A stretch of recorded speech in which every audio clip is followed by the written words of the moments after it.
Ahorita me da mucho gusto saludar vía telefónica a Luis González. Él es vicepresidente y codirector de inversiones de Franklin Templeton, México. Gracias por contestarnos tan temprano, Luis.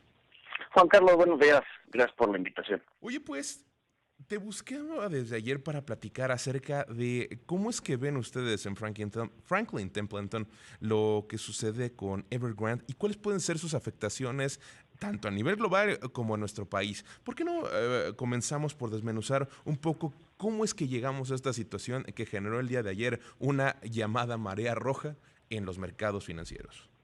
Sí, claro. Mira, Evergrande pues vamos a decir que es un monstruo grande de la construcción en China, ¿no? Digo, nada más para poner en contexto de quién estamos hablando, eh, actualmente la deuda de Evergrande sube alrededor de 300 mil millones de dólares, lo que equivale más o menos al 2% del PIB de China. Y además juega en un sector de la economía china que es bastante grande, ¿no? Contrario a otros países. Más o menos el sector inmobiliario en China representa alrededor del 20% del PIB de China. Entonces, bueno, estamos ante una empresa bastante endeudada que ha pedido deuda a lo largo de los años y que no la ha sabido manejar bien. Generalmente pedía deuda para comprar terrenos digamos, con bastante caros y construir sobre esos terrenos y vender departamentos con un margen muy pequeño. Entonces, bueno, pues es al final del día la bola de la deuda, pues les está pasando factura hoy por hoy pues no tienen ni siquiera efectivo para servir los intereses de esa deuda, ¿no? Ayer debían, digamos que intereses a bancos chinos, del gobierno, pues acuérdate que la mayoría de los bancos chinos son estatales, es decir, el gobierno es dueño. Yo creo que ahí no hubo mucha ola. ¿Por qué? Porque pues al final del día pues, el gobierno no se puso tan pesado para recabar esos intereses. Sin embargo, este jueves, tienen que pagar alrededor de 84 millones de dólares en intereses en bonos, en donde pues ya hay tenedores digamos que internacionales, ¿no? Entonces, pues, creo que ese es el siguiente problema que nos vamos a enfrentar esta semana en términos de volatilidad en los mercados. Ahora, completamente de acuerdo con que si llega el jueves y una empresa tan grande que está tan endeudada, no puede cumplir con sus pagos de intereses y de deuda, pues puede generar preocupaciones y demás. Pero ¿por qué se ha generado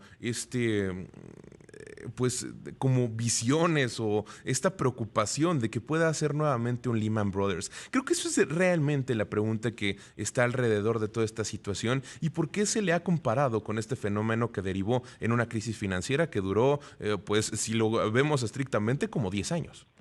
Sí, claro.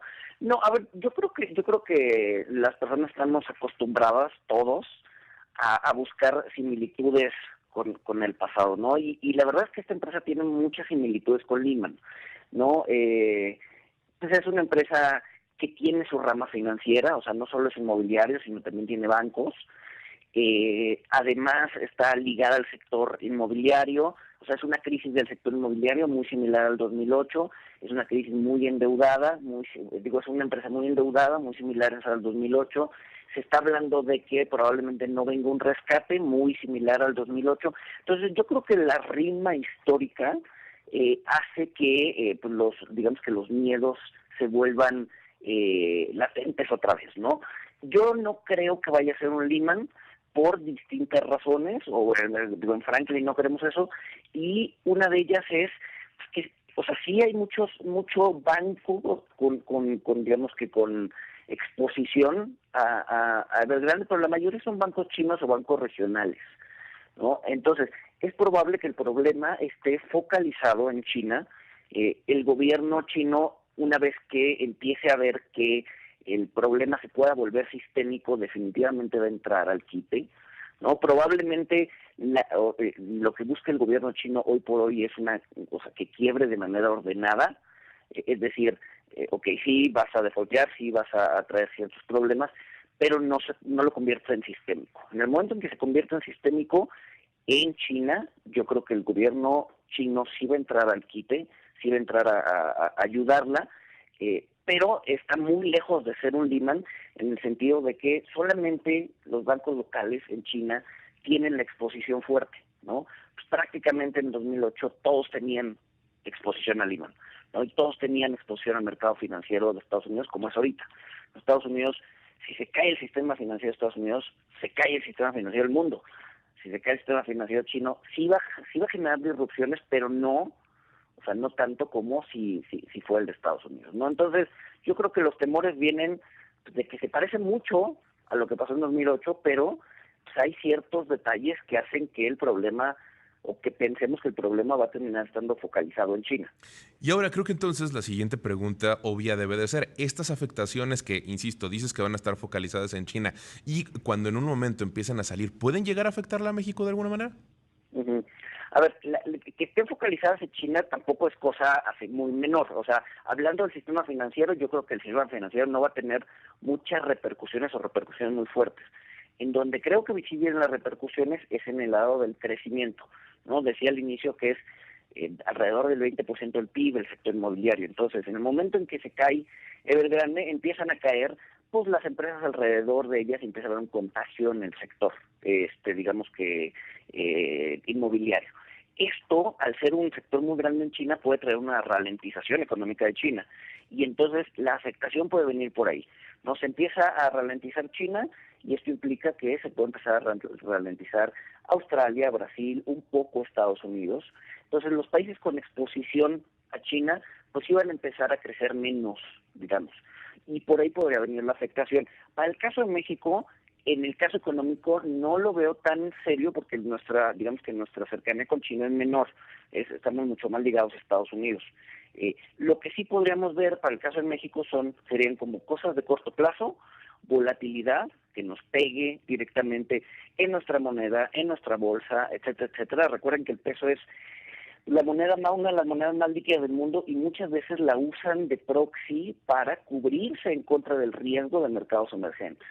¿No? Entonces, si hay problemas en mercados emergentes, pues muchas veces usan el peso para cubrirse de esa volatilidad y eso puede hacer que el peso se deprecie.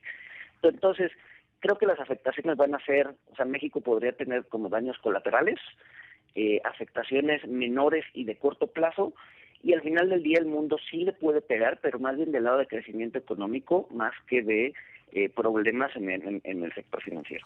Ahora, creo que es importante también hacerte la siguiente pregunta. Comentabas que el gobierno sigue debatiendo si la apoya o no, que la apoyaría si se vuelve algo ya más grande que salga de China, pero en el pasado, ¿cómo ha actuado el gobierno ante este tipo de situaciones? ¿Tiene historia de rescatar a algunas empresas o qué es lo que se necesita? ¿Cuál va a ser el pitazo para que el gobierno sí actúe, insisto, aparte de que se vuelva endémico o no? Uh-huh. A ver, mira, de entrada yo creo que hoy martes, bueno, todavía es martes en China, no vamos a saber nada. ¿Por qué? Porque están en feriado, ¿no? Hasta el miércoles en China yo creo que vamos a empezar a ver algo si es que el gobierno hace algo. ¿Qué necesitaría el gobierno? A ver, también, ojo, hay que recordar que pues, es un gobierno distinto al de Estados Unidos, ¿no? Estados Unidos aprendió su lección empezando en 1998 con Long Term Capital Management, que no la rescató y se generó un problema enorme. Después vino Lehman, que no rescató y se generó un problema enorme. Entonces, pues el gobierno estadounidense ya sabe qué es lo que tiene que hacer, ¿no? Aprendió ciertas lecciones del pasado. El gobierno chino no lo ha hecho, ¿no? O sea, si bien conoce la lección de Long Term Capital Management de Lehman Brothers, pues no lo ha vivido, digamos que en carne propia, ¿no? Entonces, contestar la pregunta de qué es lo que necesita el gobierno chino, yo hoy por hoy la veo complicada. Yo creo que sí sí tiene que esperar, o más bien, no que tenga, más bien, sí va a esperar a que el problema tenga tintes de ser sistémico para actuar. Sin embargo, pues obviamente eso va a venir a costa de mermar la confianza del inversionista global, ¿no? Que ahí también puede venir un problema. Cosa que, por ejemplo, Estados Unidos en la crisis del COVID, pues cuidó mucho, ¿no? Que las expectativas del inversionista global no se deterioraron. China todavía no pasa por un proceso, no tiene un aprendizaje en carne propia respecto a eso. Entonces, lo que nosotros creemos que va a pasar es, la va a apoyar cuando sea solamente estrictamente necesario, pero eso podría venir con una merma en la, digamos que en la confianza del inversionista global, que podría traer problemas más adelante, ¿no? Entonces, yo no veo una resolución ideal del problema, yo veo más bien una resolución que va a ir parchándose a lo largo de las próximas semanas o meses. Me queda un minuto de entrevista, pero sí quiero preguntarte, ¿cuáles son estas afectaciones hacia el inversionista que se pueden ver a raíz de este problema?